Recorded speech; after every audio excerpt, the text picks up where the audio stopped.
Step inside the dugout, your home for all things youth baseball and softball. Place your bag on the fence, find a spot on the bench, and let's get to work with your hosts, RJ, Jimmy, Ryan, and Mikey.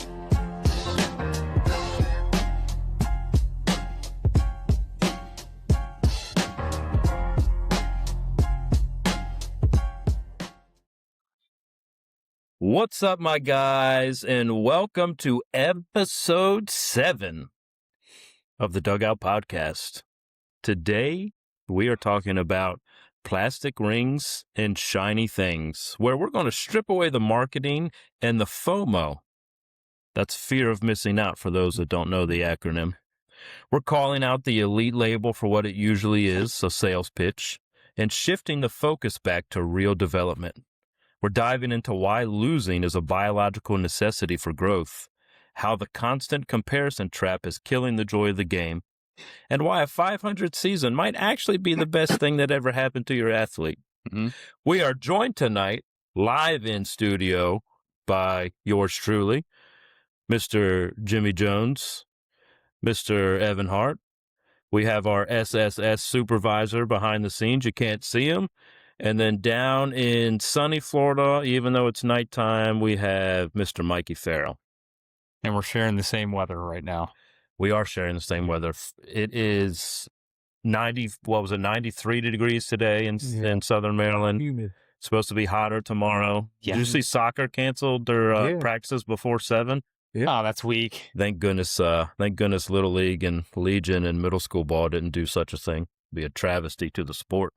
Beautiful day for baseball. Mm-hmm. Indeed. So let's dive right in. I want to talk about this marketing term because I was a marketing major at Towson back in the day. And elite, the word elite, premier, the best, those types of things is a huge marketing term, which I honestly think is kind of selling a little bit of an illusion. So when you hear from an organization the word elite, does it say to you, man, this is the team for my kid? Or in my opinion, does it say, I need to run as far away as I can? I mean, if you were to ask me, anybody who's selling elite, right, or perfection, I don't think they're in the business of actually coaching or propping people up. It's, again, like you were saying, it's a marketing term. Mm-hmm. It's clickbait. They're trying to get the consumer to come in. I want more truth. I want a coach or an organization to tell me what they're really going to do. We may not win, but we're going to develop you. We're going to make your kid better at the end. If I hear elite, I'm probably running from it. Mm-hmm. Especially down here. Yeah. Well, Mikey, you're down in Florida now where, they're all season baseball, right? 4 seasons they're playing ball. What does that term kind of mean to you as someone that's living down there now, but also somebody that's running their own travel organization? I think it's a double-edged sword, right? I think that the term elite, to me, it has to be earned, right? So you have to prove what makes you elite, right? So like you have these travel organizations that are preaching elite this, elite that, but what are you doing, right? So if you're preaching elite, you got kids that are developing, you got kids that are making their high school teams and striving, you got kids that are going to college, and you got some kids that are going to pro ball. And then you're going to these big events, big tournaments. I mean, prime example, Ghost National. I mean, they got some studs, dude, and they got the backing to show it. They got the numbers, right? And then they go to these big tournaments that are the best of the best. They're supposed to be the best of the best, and they're doing well. To me, that is an elite vibe, right? Like Jimmy said. Let me tell you this angle that I see a little bit. So there's organizations around here, and I'm talking Southern Maryland, but I know it's across the country that use that marketing term, elite. And if you really go back and, let's say, talk to parents, do some research on it, okay, go and look at their Facebook page, go and look at the tournaments that they're posting about at these Facebook page, you'll start to see that, sure, they won a championship, but it was in a silver bracket of a C-level tournament. Or it was, I'll give you a good example. I'm not going to say a good example, but, or they went 1-2 in a one-day tournament. So, they lost 2 games, but somehow finished second place in the tournament because they got a silver medal for the consolation bracket. Well, and that's what I wanted to ask you guys, right? When I think elite and people selling it, what have you produced? What athletes have actually made it to the next level, playing college, minors? That's how you sell that word elite, right? And then when I think of travel, right, because I got nephews that play travel. Right. When you guys win the tournaments, how are you guys using those wins or losses? Are you using those championships as, hey, we're champions? Or is it a litmus test of where we are? We're getting better. We won this tournament, but now we have to play a tougher tournament. I don't know if all travel organizations are using tournaments as a status check on how they're a gauge. Yeah. Well, Do you know what I mean? Go ahead, Mikey. No, I was just gonna say I agree. I mean, in my opinion, right? And I did it last year, and to my fault, but I'm not big on, going to play silver bracket tournaments just to say I won the silver bracket or the silver level tournament, right? I mean, the guys, if you do your research and, I listen to podcasts and you'll hear people that are in Florida and in Texas and the big hubs, and they'll say, you want to know why our athletes are so good? Because iron sharpens iron. You're playing kids with very good talent week after week after week. You're not going to a one-day tournament against, a team that has no business being out there and beating them 46-1 and holding up a trophy and chasing that social media picture. You don't get that in the big hub world of any sport. Yeah, so what, I'm loading? Oh, am I still loading? Yeah. Okay, to cool. wait, yeah. Well, we got some camera. I can back out and come back in, no problem. So, Evan, let me ask you this. How can a parent distinguish between a coach who is selling a dream and a coach who is actually building a player? Right. Well, I know a lot of parents sometimes don't see practices or whatever, but I feel like that'd be a good gauge right there. You know what I'm saying? Like, not every coach. I feel like you can tell right out of the gate is a coach there to build this guy up, or is he just like, I can move this guy to the side. I'm just worried about winning. I'll leave this kid on the bench. He might not get the reps that he could. I'm not taking the extra time to build this guy. You know what I'm saying? I feel like if you see little things like that, or just probably comments, that they would probably make to a kid. If let's say they boot a ball or whatever, how are they going to react to that kid? How do you teach them to recover from that? Everyone's going to make the mistake, but how are you going to coach them through that mistake? Yeah. That to me is huge. Well, I'll use you as an example.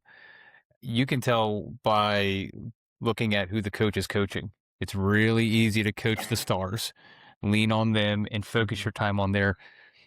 It's the coaches that are truly there for the kids, if you're taking the time to coach all of them. Right. Taking the kid that's not coordinated, that may be the worst on the team, and you're giving them the same time and effort as you are with the star players. Right. To me, that's how you can tell whether or not a coach is a good coach or if he's a dad living a dream through their kids. Yeah. I love living vicariously through my children. I've been accused of that once or twice. So, and I on think the to your travel point- side, Mikey, I'm going to go to you really quick on the travel side. And I know you just were trying to talk, but take Chomping this at the question bit. and then keep talking about it, right? So, from the travel side, what if you're on this promised elite team and let's say you're the number 11 or 12 guy? You're going and playing a tournament. You're getting, maybe 2 innings total across 3 games. You might have seen 1 at bat, but hey, mom and dad get to put your picture on Facebook with that big old Amazon ring. So what would you say to a kid or even a parent in that situation where does that really matter to you that your kid is a part of a team that he's not contributing to or developing from, but you got to get a picture with a plastic ring? What are your thoughts there? Like I said, I think it all depends on the team, right? Like if you're like I said earlier, iron sharpens iron. If you're on this, like I said, elite term is earned, right? So if you're the 11th guy on a nationally ranked team, right? You're obviously going to develop and get better because your nationally ranked team, like if you're the number one 10U team in the country, you're obviously doing something right. You're developing, right? But if you're getting that fake elite, which we've seen a lot, and you're not getting playing time at a 10, 11, 12, like I would tell the parent, hey, go somewhere where you're going to play and you're going to develop, because sitting the bench on a team that's saying elite and then they're going out every weekend and getting beat by 50, like that's obviously fake. Bonkers. So, Well, yeah. can I ask you guys 2 questions, you travel ball guys, because you guys are in that realm. So first, if you guys have a travel team and you're claiming elite, I'm assuming all those kids on that team that are elite should all be playing, right? You shouldn't have anybody right in the pine. You should be able to cycle through everybody on an elite team. And then second, right, you have a travel ball team. You're trying to get to an elite status. Why are you guys playing tournaments and then not playing kids? Right? I feel like the way to build them up is, yes, practice, but then they also need that game experience. So those are good questions, because I want to throw a word out there that Mike and I talk about this word all the time, development, right? But I'm going to throw out another word that I think is even more important than any marketing term and the word development. And the word is opportunity. Mm-hmm. Opportunity, right? So I know, I'm just going to speak specifically to my 12U team. I took the amount of kids that I did with the intent that kids would have the opportunity to get reps, to develop, to grow, right? We play in a Rec Plus league, which is called MADE, and that's where we get a lot of reps in. Tournament time, I'll go put my best 9 forward, but I will not have a kid that doesn't see any playing time. Because I told parents, I'm not going to bring you 2 hours away to a tournament and your kid sit for 3 games, right? If they're not seeing the baseball right now, like my son right now is not seeing the baseball, he's going to see less playing time in a tournament, right? But I'm still going to give him reps in a MADE game that means absolutely nothing in the grand scheme of things. I mean, it's 12U baseball. It's MADE. It's a MADE league. No coach in high school is going to call me and be like, hey, I saw your son went 0 for 3 on a random Sunday at Calvert County. You want to explain that to me before he makes the team? But stereotypical, Mikey, maybe you can answer this because you're down there in Florida and you're seeing it. How many teams are operating like that, though, in the travel realm? How many are actually executing the way you guys are? It's hit or miss. It's obviously hit or miss, and I think the bigger picture is, like, I get what you're saying and I agree with what you're saying, but I also think, like RJ's point, nobody's gonna sit, but at a tournament setting, especially, at a big high level tournament, their coaches are gonna put their best 9, 10 out there. And Makes sense. And I'm not saying, like I said, I'm not saying a kid will get no playing time. Like RJ said, you'll get playing time, but especially on a Saturday, 2-day tournament, my thing is everybody should play, right? Everybody should play, mix in. You never win a tournament on a Saturday. And then Sunday, especially, I'm going to play my guys that had a really good Saturday.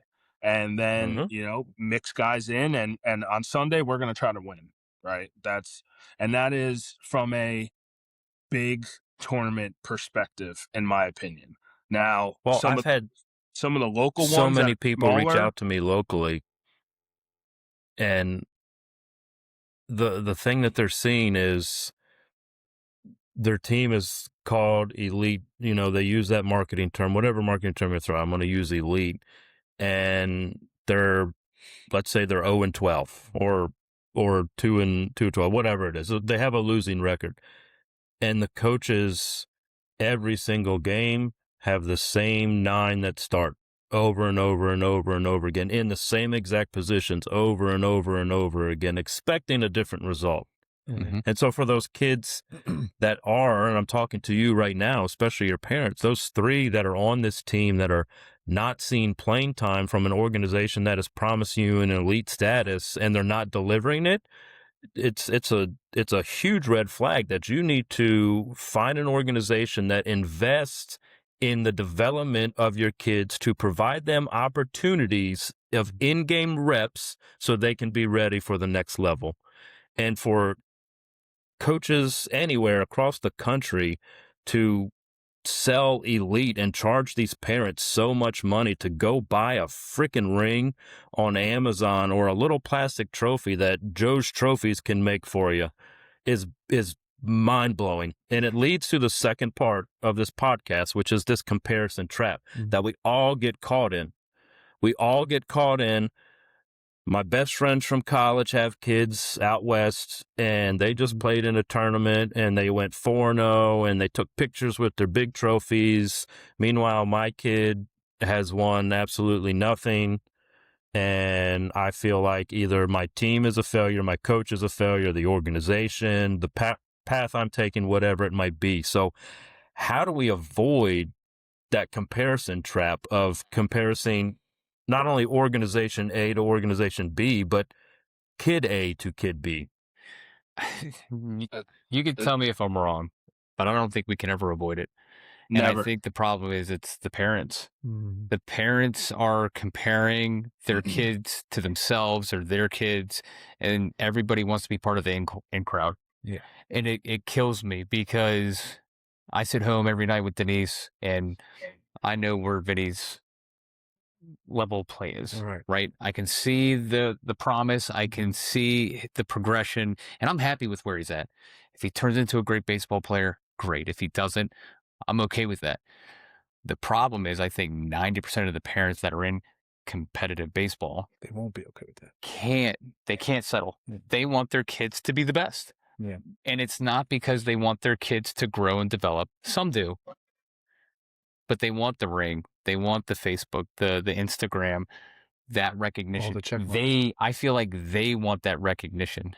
And until the parents can step outside of it and just let the kid be the kid, Yeah. I don't know if we'll ever get away from it. I mean, Well, Yeah. social media Every kid's different. ruined That's everything. another reason why it's crazy to try to compare. Mhm. Like, I have 4 kids. I can't compare each one of those kids to each other. They're all different in their own ways. Mhm. So why would I even bother? If I can't compare my own family to itself, how can I compare it to your kids, anybody's? Hold on, you mean you haven't picked a favorite yet? Don't you be getting me in trouble. Uh-huh. Go ahead, But Mikey. no, it's true. I mean, like Jimmy said, I mean, well, first off, I think social media has ruined more than baseball. I think it's personally, I love it, but it's ruined the world the way we see social it. media is the Just- worst. Just with comparison everything, not just youth sports. We're just in the realm, so we see it more. But I think you guys will see it more than I will now because the area is closer knit. I mean, I'll give you a prime example. We were able to send 2 9U kids to Houston for a tournament, and they got crazy experience, played against some good kids, went to Astro Stadium, watched college ball, and we have a parent from another organization saying how dumb we are that we sent our kids there because they got their butts whooped. And Saying it at the batting cage, weren't they? standing at the batting cage yelling it, so a kid that was on the field getting extra work with his dad saying it loud enough so him and his son can hear it. Well, that goes back to the opportunity word, Mikey. It's the kid had an opportunity to go play baseball somewhere else at a high level. His parents took it, and good on them. But that doesn't mean that their parents are stupid, that the kid made a bad decision at any age, or that the organization that offered it is stupid. If it's a jealousy thing, then shame on them. Right? If you're in that comparison trap, which it sounds like they are, then you need to get your life's priorities in check. Because this stuff really, really bothers me. Because I manage social media for work. I manage a lot of volunteer organization pages, my own included, and I see it every single day. And I see every single parent sharing this, sharing that, and it's like, how can I one up this person? How can I one up this person? How can I be better than this kid? How can I show that my kid's better than this kid? Yeah. And for what? Right. Like, for what? So this boils me more than anything. When did we stop recognizing the effort and simply the result? Yep. Right? Because I don't think anybody was born the best baseball player. I sure as hell wasn't. It took a lot of time and effort and training to get to where I needed to be in college. And the reason why I kept progressing was because I had good coaching that saw my effort and continued to invest into me. So when did we stop recognizing the effort and simply the result? I could have a kid go up to the plate, go 0 for 3, but they're battling at the plate. Mm-hmm. But you care more about the kid that went 1 for 3 with a double and RBI. So we right now are in this room connected. Right. We could turn these microphones off. And if Mikey were here, Ryan were here too, Jeff's in here right now, we could sit in here and have conversation for an hour about baseball, about anything. Right. But outside of this, when we go our separate ways, or when parents leave the ball field, they're isolated. I can't show my device, but they're isolated to a 8-inch device that is glued to their face, and the Facebook algorithm, the TikTok algorithm, all it wants is the things that your eyes stay steady on and the things your fingers push buttons on.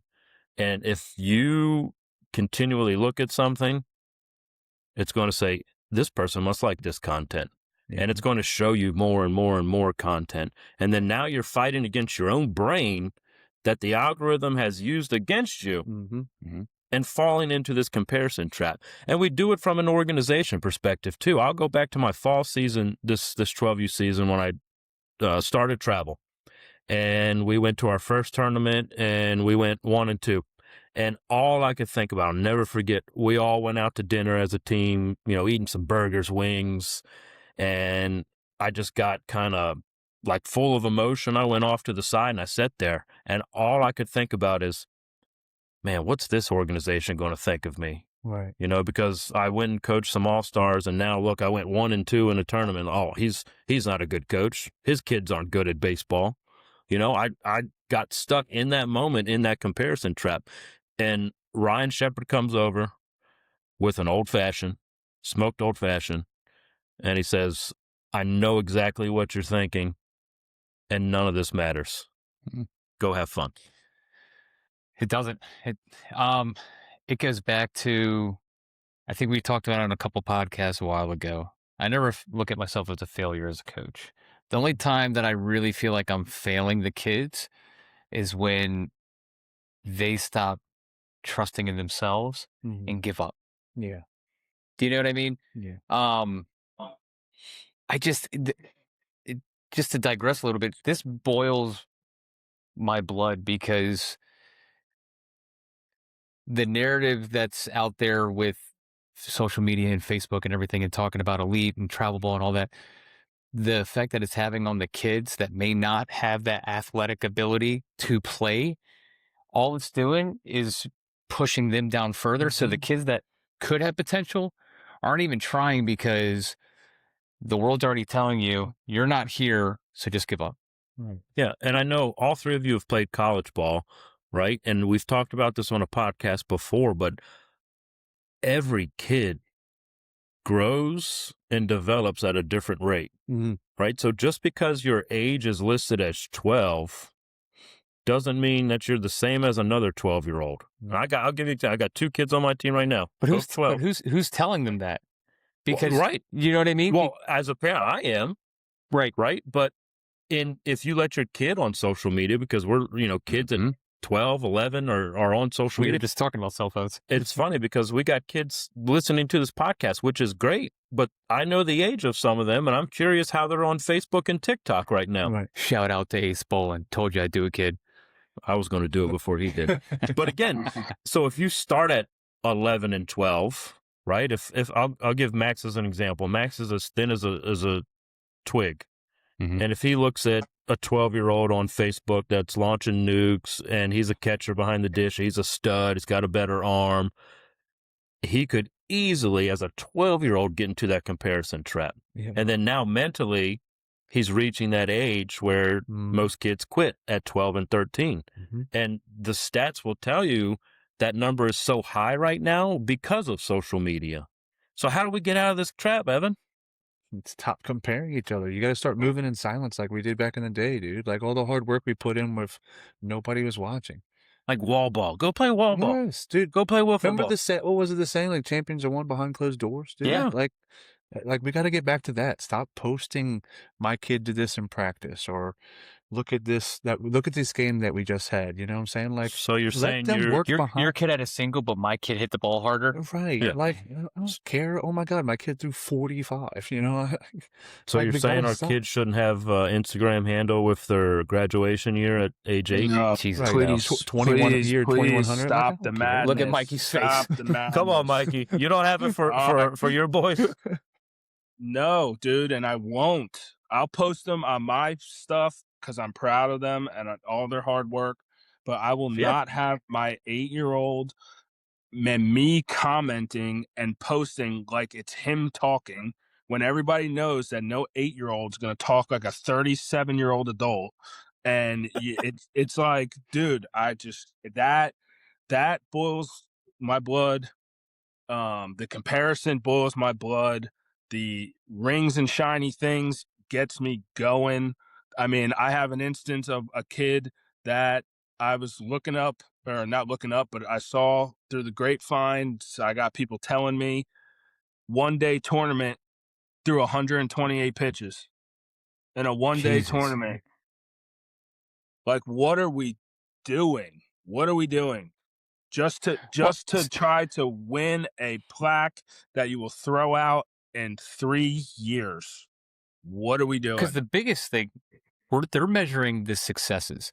Yeah. What happened to back in the day when you would lose and it would fuel you even more Mhm. to go lift, to go train, to go in the cage? Now, It's the only all thing negative. the only thing that motivates the kids is, did I win? Right. Did I hit a home run? Right. There's none of that. There's no drive anymore. Mhm. And I some do, right? They look at failures and they go, okay, that's never going to happen to me But again. that's a learned behavior from parents. Exactly. Yeah. That's where it starts. Yeah. Yes. So, but they get caught in that trap. It's Yeah. baseball is such a big community, Mhm. you know, and your friend gets married, so I got to get married. Your friend has a baby, I have to have a baby. It's keeping up with the Joneses. keep, you know? look, Literally. Keeping I up with remember when it was keeping like, up with Jimmy your Jones. friend got a man. 50-inch TV, I got to get a 55-inch That's TV. it. You know? Hey, what did Borat say? I afford clock radio. He can afford clock radio. Very nice. Very nice. Yeah. So speaking of it, this is funny. My ghost team went 1-2 down in Richmond last week, and sitting behind Jimmy, I put it up there because it's just a piece of hardware to throw back there. But we went 1-2, and we got a silver medal and a plaque for finishing 4th place. Yeah. All And right. Mikey, thank goodness didn't post it on Facebook, because what are you going to post? Like, there's organizations that would post, like, we're so proud of our boys, and I am proud of the boys for competing. The 2 losses were tough losses, but that's not something you sell. That's not a selling point, right? We grew. We're going to grow from it. We're going to learn from it. But some people will say that their organization is elite and they're finishing, 4th place, but they get these medals because U-Trip tournaments will buy them for you. And see, that's that's why I a- love the year we're having in Little League. And Evan, you and I are going through it right now. Our teams have had a rough go at it. Yeah. But I've found some kids Yeah. that are just competitors. I got this boy Aiden on my team. Yeah. And he started the game pitching, and he gave up 6 runs in the first innings, right? His first six runs in the first inning. He could have easily have put his head down and give it up. Yeah. Took him out of the game. He played short, first, center, and the kid competed. Yeah. Right? There are so few kids that are like that. Short-term memory. That's what. Like a goldfish. Yeah. Yes, you gotta be. Like, what's that fish from that movie? Dory. Finding Nemo? Yeah, you gotta be Dory. Yeah, you gotta be like Dory. But that's what we have to teach our kids. Well, Is we it- also have to teach them. So I think we can all say this. We want to win. Like, there isn't course. like, the point of a game is to win, right? That's why they have games. With competition, there's got to be a winner, there's got to be a loser. But there's so many good things that can come out of a loss that a lot of coaches, a lot of parents, organizations just really overlook. And it sucks losing, 100%. I get it. It's frustrating losing. I am the loser this year. Well, right. But But there's so much beautiful room for growth, so many things you can work on. And I know it's frustrating from a coaching perspective, a parent perspective, to go out there and lose. But some of the games you might lose by 1 or 2 runs, there's a lot of growth there. Right. Hey, we were this close. This is what we need to fix. Yeah. And then you go fix it and compete in your next game or next doubleheader or whatever it might be. So I don't want to say, I'm going to say it. Losing's okay. Losing is okay. How do we convince other coaches and parents that losing is okay? Well, there's a difference, right, with coaches. I guess we'll figure that one out. There- I don't know. There's a difference. Oh shit, Mike. Go ahead, There's Mike. Wait, Mikey's go first. You go second. There's a difference turn. between coaches, right? Good coaches don't take losses like losses. They take losses as learning experiences. And that's the difference right there. That's how you take it. A good coach will not take a loss as a loss. A good coach will take it as a learning experience. A good coach will also take a butt whooping every once in a while. It happens. Hey, just wasn't our day. They just put it on us. Let's get back to work. But it's Keep moving.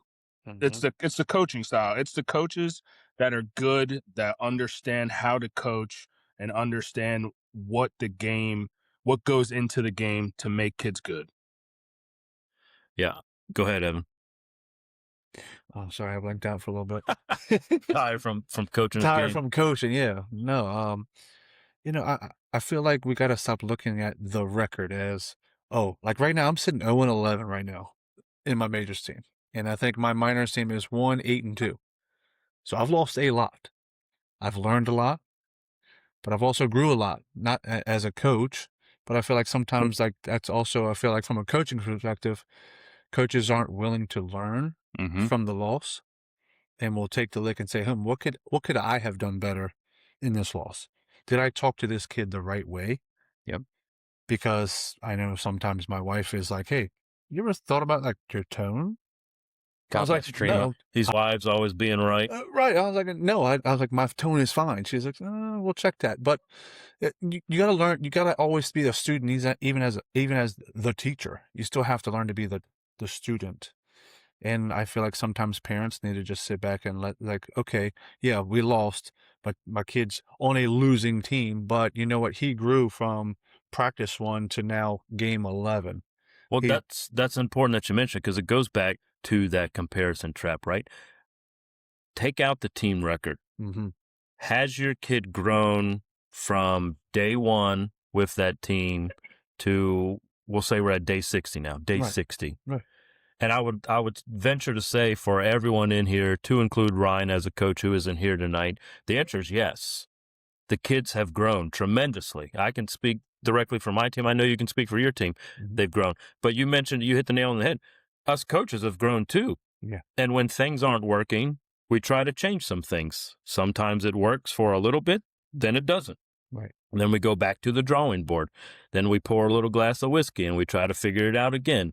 And then we sit on the couch like I did last night and type up a message to the parents about how I'm going to be better and do things different and try to make sure that my kids stay focused on the end goal of just growing and developing. The wins will come with that. The butt whippings, like Mikey said, will also come with that. I don't care how good of a coach you are. Those are going to come. Well, But- look, go ahead. just one last little thing. My mother told me baseball is like life. You're going to have good days. You're going to have bad days. On those bad days, what are you going to do different to make it a good day? So that's kind of how I look at baseball. Yeah. You're going to have good games, bad games. On those bad games, what did you learn? Can you correct those mistakes so that you can have a good game next game? That's what I love about baseball. Yeah. It's life. Yeah. And it's going to be different every time you step onto that field. You're going to go 4 for 4. You're going to go 0 for 4. You'll be perfect on the field, or you might have 8 errors. But do you have the courage to step back onto the field, practice, do better? That's the resiliency. And I think part of it, just to go back a little bit, we talk about parenting. The way we grew up is a lot different than the way our kids are growing up, right? Oh, wow. My parents were tough on me. They demanded me to be responsible, accountable. You know, I don't know if that's the same for our kids. And I'll be honest with you, I'm not as hard on my kids as my parents were on mine. And that's This part is- of that drive. So it's dugout confessions here. Yeah. You know? Yeah. So I look at somebody like Vinny, where as a coach, I can go, he's got the tools, but he doesn't have The drop. the drive that I had. And I think part of it's because he's my little miracle boy, right? You know? But I'm I okay don't with know. that too, I don't though. know what that It does- means, but Well, what he is was the a miracle? preemie. He was born at 28 weeks. Okay. I Yeah, didn't know. yeah. I So heard when I say RJ miracle with boy, a that's what I sniffle. mean. Feel I like heard RJ with a 28 weeks, sniffle. he could have picked up a 30-ounce bat by Yeah. then, you know? Put it in his hands. You mean he wasn't throwing 90 by then? Look, the Ronald McDonald House hooked us up with Oriole tickets all the time. Oh, that's awesome. Yeah. Shout out to the Ron McDonald House taking care of families. They're a really good resource for children in the Big Ron. NICU. and They stuff are like that. Yeah. fantastic. Yeah. But no, baseball is life. And if you can look at the game that way, I think you could be more comfortable with the bad days because there's going to be more good days ahead. So it's- I think that is a very good point, and I think that is where we need to start as coaches. Is how do we get the parents to start holding more accountability than babying, right? Like I'm prime example. I might be a little bit over the top. I mean, I cooled down with baseball when I had, things weren't going my way in the spring, summer. I cooled down, revamped my coaching style with my son Noah. Leaps and bounds better.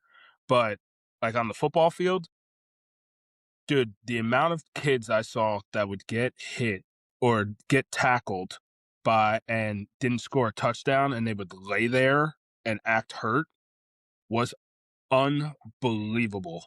And my son, got hit pretty good a couple times and would lay there and everybody's like, "You gonna go check on your kid?" And I'm on the sideline going, "Get up, you're fine." And everybody looks at me like I'm a psychopath. But it's like, stop babying these kids. I got a funny example happened this weekend. There was a pass ball Max was catching. It was a wild pitch. Let me rephrase that. Wild pitch. I saw it. It's I know what sitting you right said. by the fence. And for whatever reason, Max would not flip his mask off and go find it. His teammates weren't yelling where it was. I'm the only guy yelling, right? And Yeah. I'm yelling, and he's just looking around like this. The kid scored Poor guy. from second base, scored home on that. Oh, And I'm trying to coach him, as a coach, but I turned into his dad as well. And there was a parent on the sidelines that was saying, "It's okay, catcher. It's okay, catcher. It's okay." And I'm like, no, it's not okay. He needs to learn from this moment that he's got to flip his mask off and go find this baseball. Yeah. Was I a little loud? Sure, I wasn't screaming at him like, "Hey, you suck now." I didn't pull him out of the game, something like that. But in that moment was a learning moment. I was holding him accountable for his mistake. But then I heard a parent be like, "It's okay, catcher." Like, yeah, sure, it's okay for you. Your Yeah. team just scored, but it's not okay for me. Right. well, yeah, because like what you were saying, Mikey, Vinny, a couple games ago, Vinny took a ball. He was playing second base and somebody threw a seed to second and he missed his glove and it hit his wrist. And it was the proudest moment ever. Vinny didn't cry. Vinny didn't look at me. I didn't have to say anything. He picked up his glove and Mikey, he's limping because he can't put the glove back on his hand because it's numb or something. He gets back to second base, he puts it on, and he's ready to go. Yeah. And part of that is we talk about toughness. Yeah. I'm coach on the field, not dad. In the car, I'll tell you, "Hey, great effort. I love the way you swung the bat. Yeah, you didn't catch it, but awesome." On the field, he knows if you were to look at me, no sympathy. Well, let me throw one to you, Evan, because you had mentioned right now just a little bit of a struggle and Majors going 0-11. So how do you handle your dugout after a tough loss and kind of keep that spirit alive, not being broken, keeping them growing and building to the next game? Well, that's been a learning experience for me. I think every dugout talk after, from the loss 1 to now loss 11, has grown because I think sometimes I kind of came off a little harsher, you know what I'm saying, set certain expectations because the winner in me wanted, and I started catching myself. I was like, wait a minute, it's okay. So, do I hold the kids accountable? Absolutely.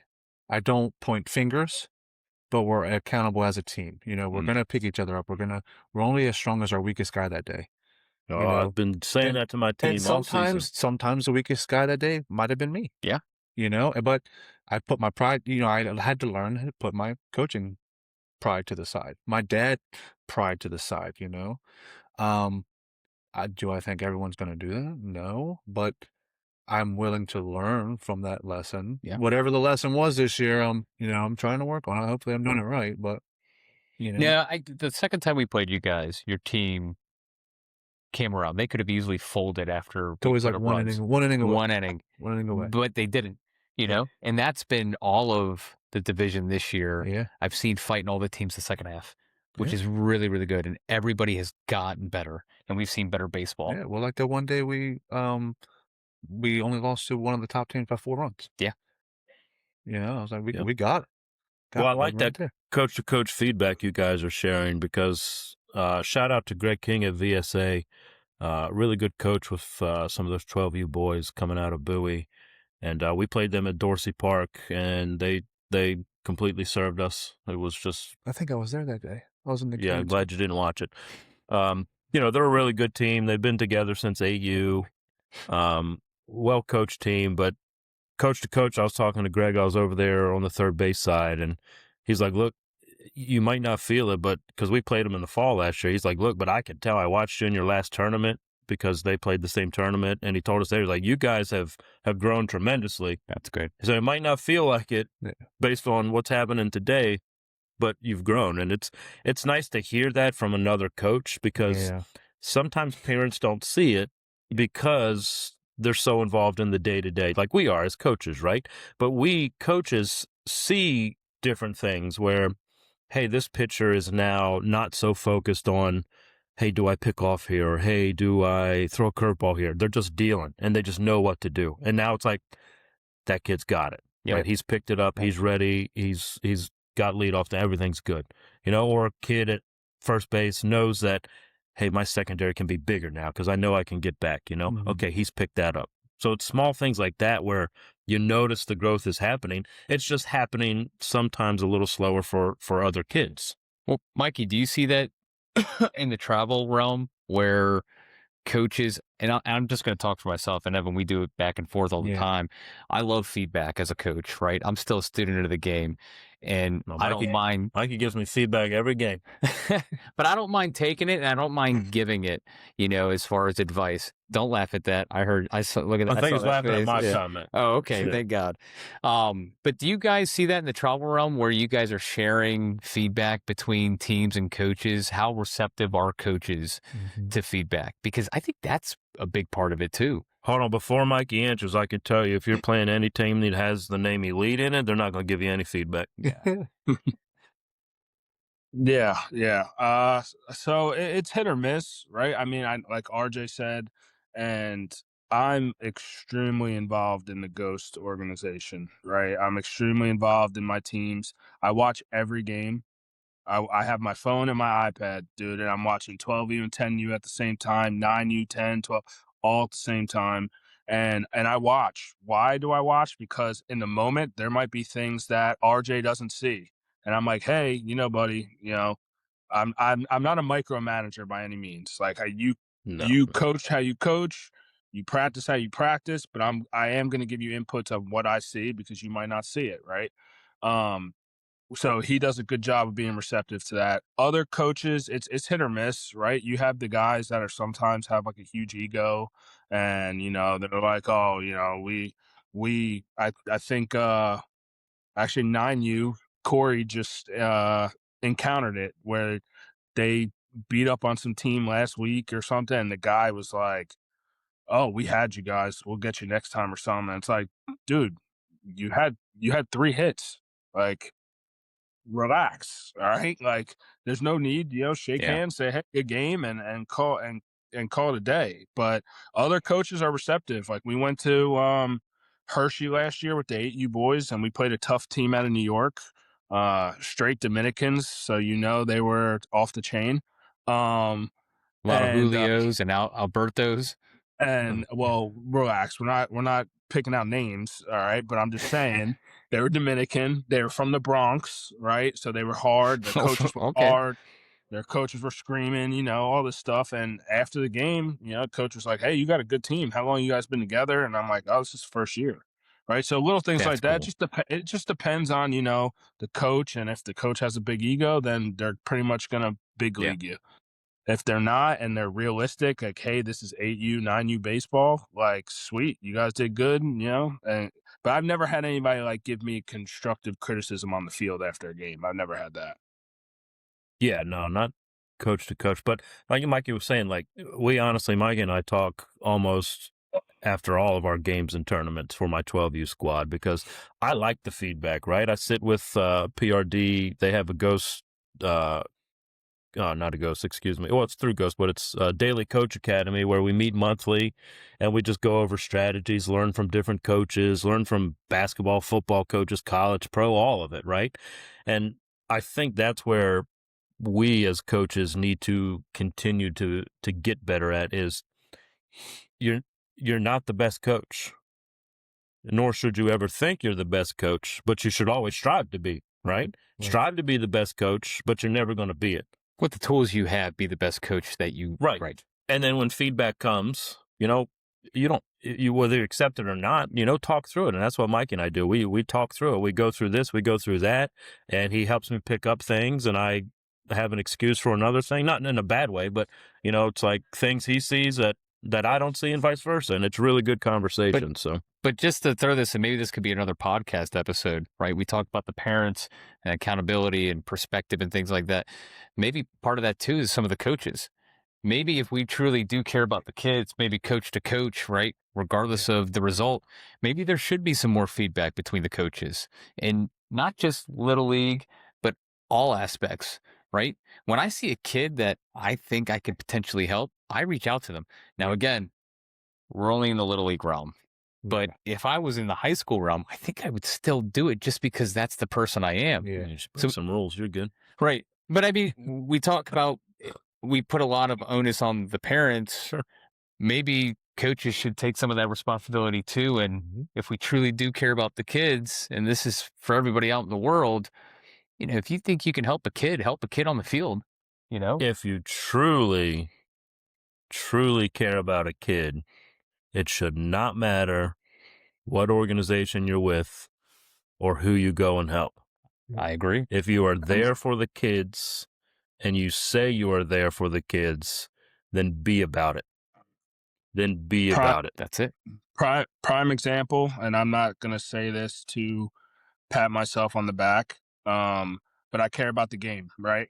I care about the game and I care about growing the game, right? Like even, the dad that bad mouths Ghost and, we're so dumb. If his kid, wanted to come out for Ghost, dude, I'd welcome you with open arms. And if he performed, I'll get him national opportunity. Right. But I have a kid that does not play in our organization because we don't have this age group. He's been playing well. Ghost National was looking to fill a roster for a shipyard tournament in Charleston. Knew he was playing well for his travel team, not in our organization yet, and got him an opportunity to be rostered, and he's going to go play with Ghost National at Shipyard in Charleston. That's fantastic. Right? Because I like the word yet. Because he said not yet. Yeah. But why not, right? Why not give kids these opportunities if they come along, regardless of who you play with? It goes back to the word opportunity. That's it. Remove the word elite. We're all about opportunities. And like legit, this coalition I got going is 100% focused on all youth baseball and softball players down here. I don't care if you're with Little League, SMCYO, Legion, travel, middle school ball, high school ball. I could care less. If you want to pick up a baseball and softball, you want to learn, you want to grow, then I'm going to fight for you with my brothers up here and ones that aren't here, like Ryan and others. And we're going to push and push and push to make the game better, to grow the game down here, to get it so our local leaders take it seriously, so we can eventually have some really state-of-the-art complexes that we go and play at for all-star tournaments or travel tournaments. Heck yeah, man. Yeah. So I'm sure nobody brought anything for the walk-off segment, did you? I did, because it's my house, and I was prepared for it, and it goes heavily right into this episode. So I'll just be the one to share for the walk-off segment. Do it. Yeah. Okay. I got I'll be the one one to share. too. If you want two, I got one. Oh, you too. go first, Mikey. I want to save the best for last. Yeah, good idea. So Ryan and myself were able to go to the coaches convention in DC. And if you've never been, it's awesome. It doesn't matter if you're Little League, travel, high school. It is an awesome experience, awesome learning environment, and just great. You're with. That's the opportunity, like what Jimmy was talking about, where coaches would give each other feedback and you guys learn, and you're learning from people from all over. Anyway, I actually got this book, and I'll be honest with you, this is probably the first book I've read in probably 10 years. My but man. I was going to say, I didn't know you could read, Mikey. It is called Coaching with a Purpose. We got it at the convention. The guy who wrote the book was actually there. Then he, let us have it for free. Ryan got one too. I believe he got this one. He might have got the other one that was, I actually have that too, called Beyond the Ball, which is a mental side of things, but great book, great opportunity. So I wanted to share that. Yeah, That's awesome. Jinx. Look at all of us coaches in here trying to grow. Yeah. It's good stuff. It's the only way to better serve the kids, man. That's right. That's what we're here for, man. That's what we're here for. So what I'm going to share. Where are the tissues at? No, it's not that bad. It's really cool. So obviously we all love baseball, right? I mean, we played it growing up, fell in love with coaching it. I really fell in love with the game. I was in a 9-year-old in St. Mary's National Little League, and I made the Majors Cardinals team. And didn't make it because I was a good 9-year-old. We just didn't have a lot of kids to play majors, so I played up. But that first season, through really good coaching and playing minors, I was able to not make the All-Stars, but I made the invitational team as a 9-year-old in majors. And this was the pin that they gave to you. It was technically minors division, even though I played in minors. But see, it's all yellow and antique looking. Mm-hmm. This was the first They don't make them like that. piece of hardware. The first piece of hardware that I got for winning the invitational tournament. That's cool. And as a 9-year-old, getting this pin, putting it on your hat was super, super freaking cool. Because this was back when they used to give trophies just because you signed up, right? Yeah. But this was something that I earned. Got the pin. They did the national Got anthem. the pin. They did the anthem. We shook hands, and it was like a superstar out there. Yeah. We played at. Oh, man, it was a field right next to an airport because I remember playing second base and seeing, the planes taking off. Yep, Bowling Green. Yep. Yep. So we talk about rings and shiny things. This is something shiny that was earned. And it was earned back in a time when not everyone could just go play invitational team, could go play a travel team. You had to be selected. You had to try out. Mm-hmm. You had to compete to go win it. Yeah. You didn't get this in 4th place. You didn't get it in 10th place just for showing up. You got it because you went and you won the tournament.